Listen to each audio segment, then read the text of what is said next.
Hello, everyone, and welcome to another episode of Alternate Future of the World.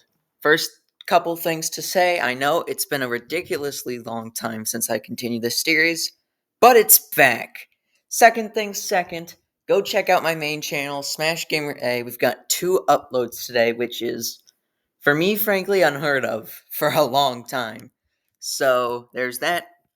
And then finally, you may notice something different about the map today. Well, that's because we've got an alliance map now forming. Now, last episode, I mentioned stuff about like the ADO, the alliance between Iran and their allies, the PDO, the alliance between Arabia and their allies, Saudi Arabia, and the PTO, the alliance between Japan, South Korea, Taiwan, Philippines, all those guys. So, in today's episode, well, no, actually, I skipped something. So this alliance map is basically just gonna be here for convenience, just so you can see what's around, all that stuff, and so people can go back and watch previous episodes and actually understand what's going on. So, let's get started with the episode. First things first. We're gonna move over to Europe, where we have a couple events playing out. First of all, we're gonna see Ukraine join NATO. Now, this is not banned under the peace treaty they made with Russia. I know Russia wants to do that, but in this timeline, oh my god, I can't paint. In this timeline, Russia does not get the chance to seize that opportunity. So Ukraine is going to join the alliance, especially because they're less stable. Less stable.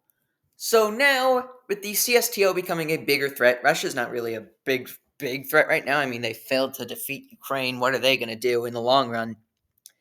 But with Russia seeming as more of a threat, just an invader, NATO's going to start loosening their requirements for joining, most notably getting rid of that stability requirement I mentioned earlier. But before that starts going into effect, we've got some events down in Africa. Now, I've realized there has been 0 border changes in all of this. I'm getting lazy. So let's see a border change, shall we? Let's see it happen. And what border change have we got going on here? Morocco invading the rest of Western Sahara. So, I forgot to get my colors ready. But I'll keep talking as I do that. So, why does Morocco want to invade Western Sahara? Well, they claim Western Sahara. They want their territory for themselves. So that's exactly what they're going to start doing. Now, Morocco already controls a large portion of Western Sahara, so there isn't going to be much to take here. What is going to be important, though, is who intervenes in this war, if anybody. Since Western Sahara has quite a few allies like Algeria and Mauritania who want to oppose Moroccan expansion and just want to see Western Sahara be a thing. However, these two are not going to join in the war because America announces their support for Morocco. Now, America has a very long-standing alliance with Morocco, which is why they're going to do this, and this action is going to keep Algeria and Mauritania out of the war since they really don't want messing with this, and this. Also, if I haven't explained already, this is the Rio Pact, this is the not United States, NATO, and this is the CSTO, Russia's alliance. So, anyway, Morocco's going to basically run free in Western Sahara, and without many major supporters, they're going to fall pretty quickly. I'm not even going to bother with making an invasion. And, of course, in the resulting peace treaty, Morocco's just going to annex the entire thing. But while that's happening, what are the long-term consequences of this war? Not much.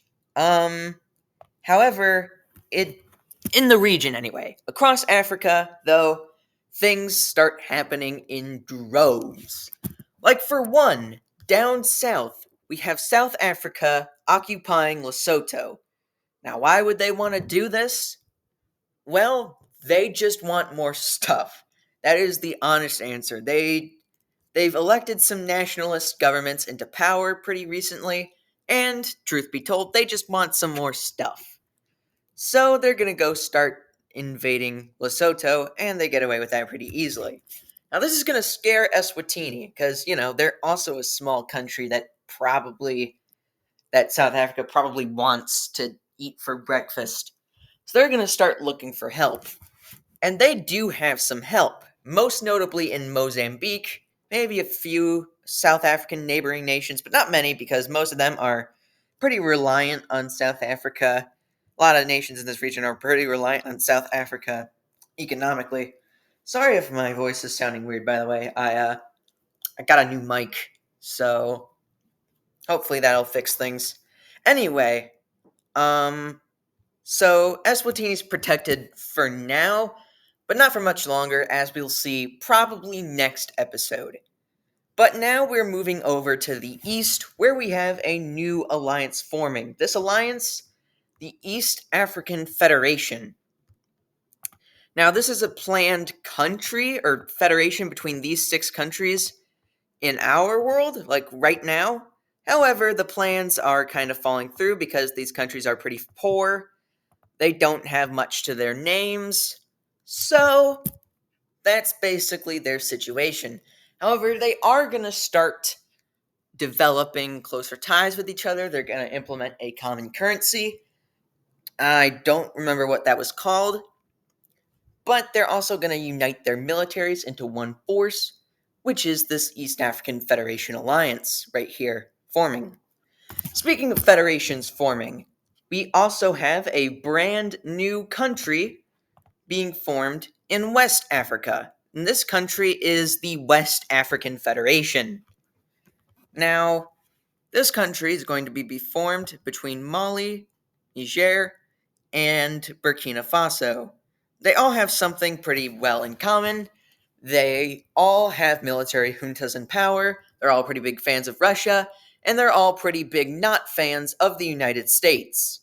So, they realize this common goal, and they decide to unify, mostly for economic reasons, but also political influence in the region, because right now they have a pretty big competitor in Nigeria who has influence over a lot of these West African states. But, for starters, this new West African Federation is going to start by expanding their influence into Guinea, who becomes the first new country to join the alliance. Alliance, the country.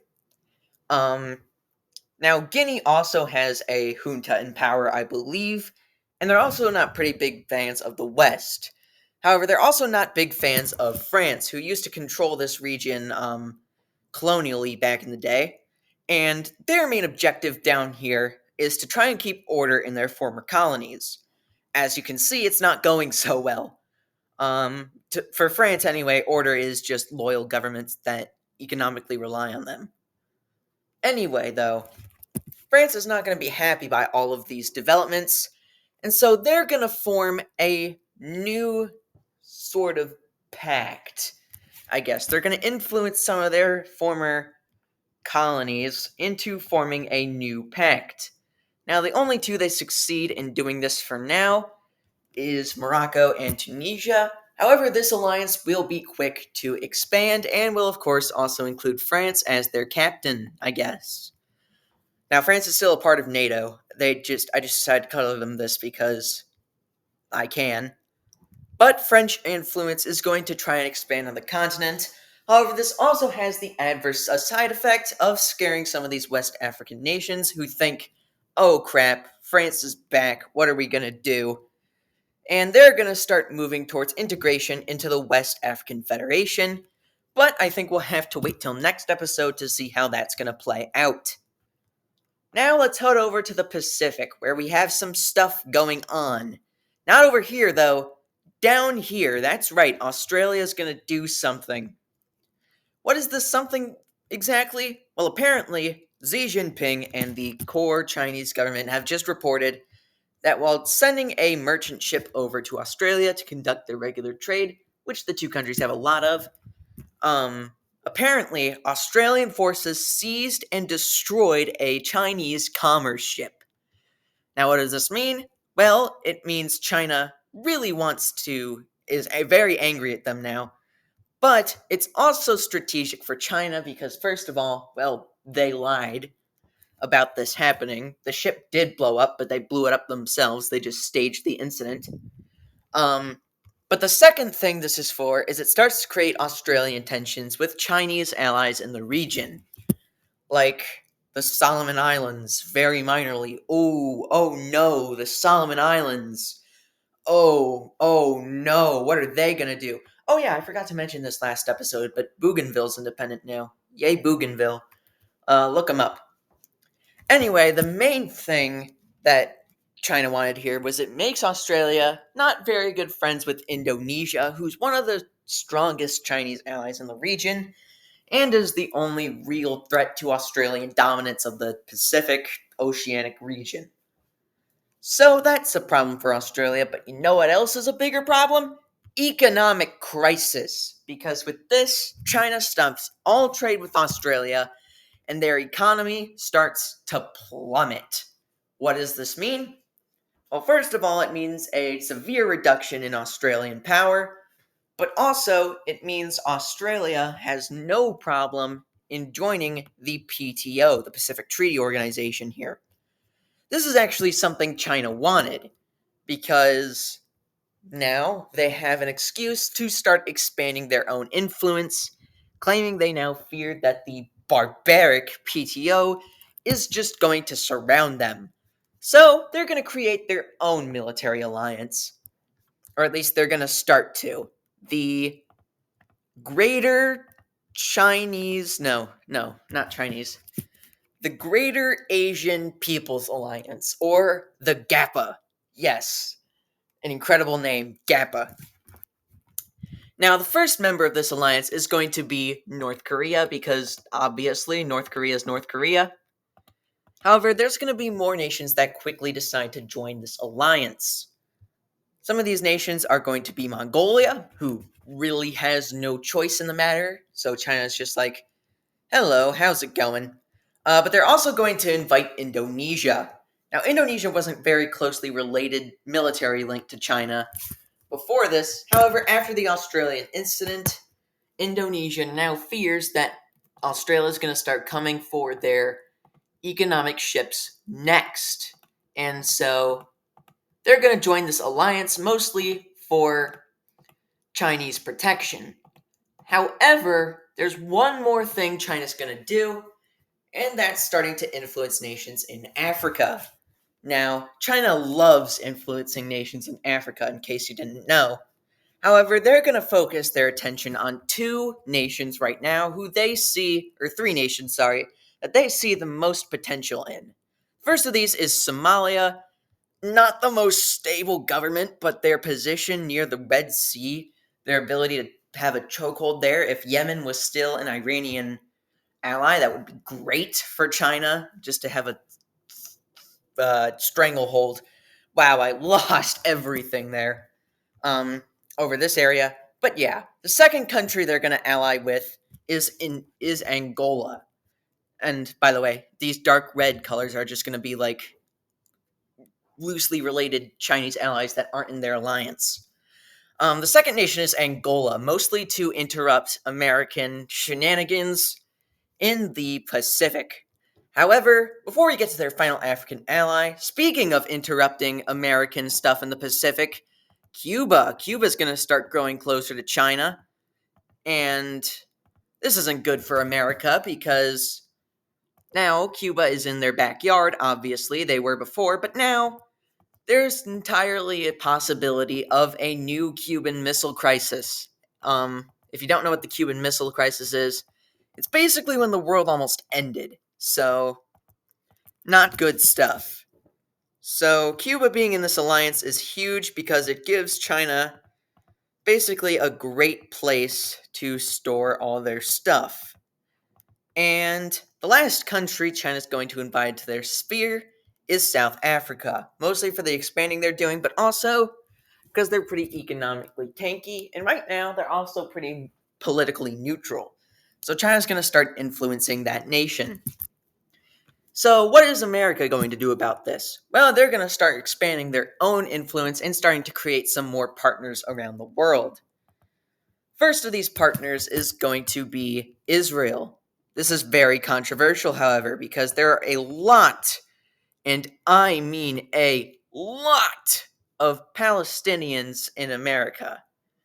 So this creates tensions with the Iranian alliance, and suddenly a new possible Arabian conflict seems likely. Another American partner, though, before we delve into that, is Georgia. Georgia's already pretty close to America, and with the lifting on NATO requirements, Georgia's going to go closer to joining that alliance as well. That's all America's going to do for now, but they do have plans. But that is going to be it for this episode. A lot of stuff happened. We had a new alliance forming in East Africa, the East African Federation. We had Morocco annexing the rest of Western Sahara. The West African Federation was formed. China made their own military alliance after an Australian incident.